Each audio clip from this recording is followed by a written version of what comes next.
Dans cette vidéo, je vais vous expliquer le mécanisme de calcul du salaire imposable net annuel, du salaire net imposable annuel.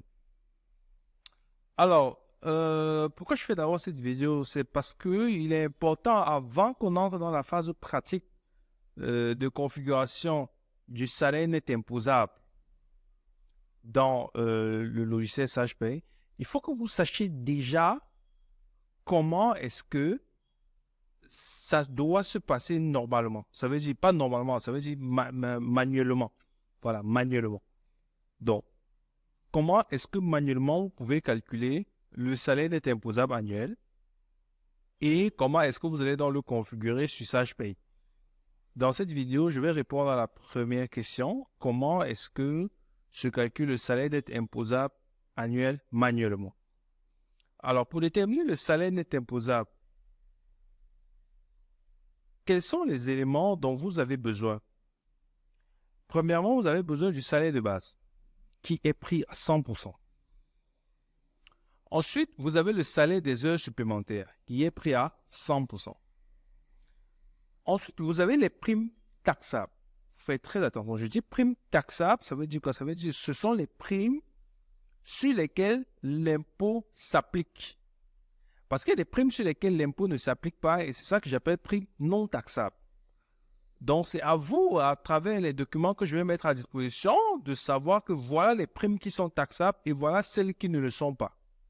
Donc, pour les primes taxables, vous les prenez à 100%.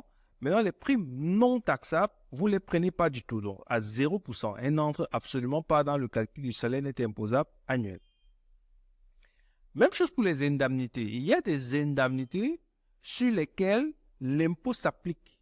Donc, si votre salarié a dans ses indemnités dans son bulletin de salaire, il faut les prendre à 100% et les indemnités non taxables, il faut quasiment ne pas les prendre. On ne les prend pas du tout, donc là à 0%. Donc le salaire de base, les heures supplémentaires, les primes et les indemnités taxables. Lorsque vous faites donc la somme de ces éléments, vous obtenez ce qu'on appelle le salaire brut intermédiaire. Moi, je l'appelle salaire brut intermédiaire. Pourquoi je l'appelle salaire brut intermédiaire? Parce que c'est le salaire avant les avantages en nature. Parce qu'après, il faut tenir compte des avantages en nature.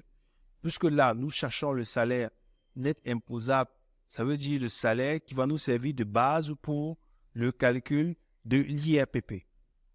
Donc, après avoir pris le salaire de base, les heures supplémentaires, les primes et les indemnités taxables, nous obtenons donc le salaire brut intermédiaire. Ou bien un salaire avant avantage en nature. Ensuite, nous devons donc prendre en compte les avantages en nature. Si un employé bénéficie des avantages en nature, par exemple le logement, s'il bénéficie du logement, alors le logement ne doit pas être taxé à plus de 15% du salaire brut intermédiaire. C'est pour ça que je mets 15% là, parce que c'est un plafond. Ça veut dire quoi? Ça veut dire que si le salaire brut intermédiaire, par exemple, il vous donne 1,5 million, 1 million, ça veut dire que la valeur du logement, vous ne pourrez pas taxer plus de 150 000, soit 15% d'1 million. Le maximum qui pourra être imposé, ce sera 15% du salaire brut intermédiaire. Pour l'électricité, 4%, pour l'eau, 2%, pour les domestiques, 5%, par voiture, 5%, et pour la nourriture, pour la voiture, 10%, pardon, et la nourriture, 10%. Donc voilà les plafonds ici. Vous ne pourrez pas taxer plus que ces plafonds-ci. Donc, ensuite, vous prenez donc le salaire brut intermédiaire que vous avez obtenu, plus dont les avantages en nature imposables.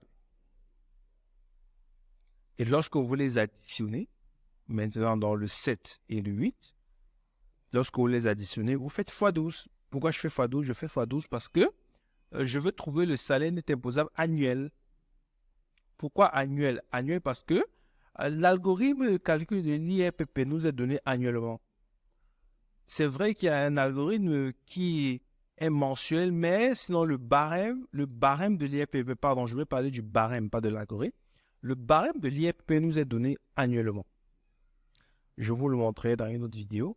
Et comme il nous est donné annuellement, pour faciliter les calculs, il est préférable de partir dans une base annuelle. Donc, dès que vous avez le salaire brut imposable, vous le multipliez par 12. Donc, dès que j'ai le salaire brut imposable, en faisant le salaire brut intermédiaire plus les avantages en nature, je multiplie le résultat par 12. Ensuite, je déduis l'abattement pour frais professionnels qui est égal à 30% du salaire brut imposable annuel. Donc, je vais retirer 30%. Ensuite, il y a un autre abattement forfaitaire de 500 000 que je vais déduire. Et je dois déduire aussi la pension vieillesse d'invalidité de décès annuelle en faisant 4,2% du salaire cotisable. Donc, vous voyez qu'à côté, je dois aussi déjà avoir mon salaire cotisable parce que c'est grâce à lui que je vais calculer la PVID. Et là, j'aurai donc le salaire net imposable annuel. Donc, je vais reprendre. Je prends mon salaire de base à 100%. Je prends le salaire des heures supplémentaires à 100%. Les primes taxables, je les prends entièrement. Les indemnités taxables, je les prends entièrement. Comment je détermine les primes taxables et les indemnités taxables? Je vais vous donner dans la documentation les primes, les différentes primes, et je vais vous donner leur caractère, si ces primes sont taxables ou pas. Même chose pour les indemnités. Comme ça, dans la configuration, vous saurez que voilà les primes que je dois rendre taxables et voilà les primes que je dois taxer et les primes que je ne dois pas taxer dans le programme. Donc, dès qu'on fait donc le salaire de base plus le salaire des heures supplémentaires, plus les primes taxables et les indemnités taxables, vous obtenez donc le salaire brut intermédiaire. À partir du salaire brut intermédiaire, vous devez déterminer le plafond des avantages en nature, le plafond imposable. Pour le faire, si l'employé est logé, vous calculez 15% de son loyer, vous voyez la valeur de son loyer mensuel, et puis vous comparez avec 15% de son salaire brut intermédiaire. Valeur du loyer comparée à 15% du salaire brut intermédiaire. Comme je vous ai dit, si le salaire brut intermédiaire a une valeur d'1 million, ça veut dire que vous ne pouvez pas taxer le logement à plus de 150 000, à plus de 150 000. Donc, si le logement est de 100 000, vous taxez 100 000. Mais si le logement est de 200 000, alors la valeur qu'il faut taxer sera de 150 000, c'est-à-dire le plafond.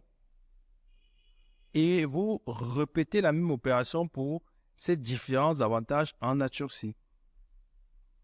Ensuite, dès que vous avez donc calculé dans le montant des avantages en nature qui vont être taxés, vous additionnez donc les avantages en nature là et le salaire brut intermédiaire. Donc, quand vous allez additionner le montant des avantages en nature et le salaire brut intermédiaire, vous allez obtenir ce que j'appelle le salaire brut imposable, SBI, que j'abrège SBI annuel. Salaire brut imposable, vous multipliez par 12 pour obtenir la valeur ramenée à l'année, donc x 12. Ensuite, vous déduisez 30% de cette valeur pour frais professionnels. Vous déduisez 500 000, c'est un abattement forfaitaire. Vous déduisez la PVID, 4,2% du salaire cotisable annuel, et vous obtenez donc le salaire net imposable annuel. Et c'est ce salaire-là,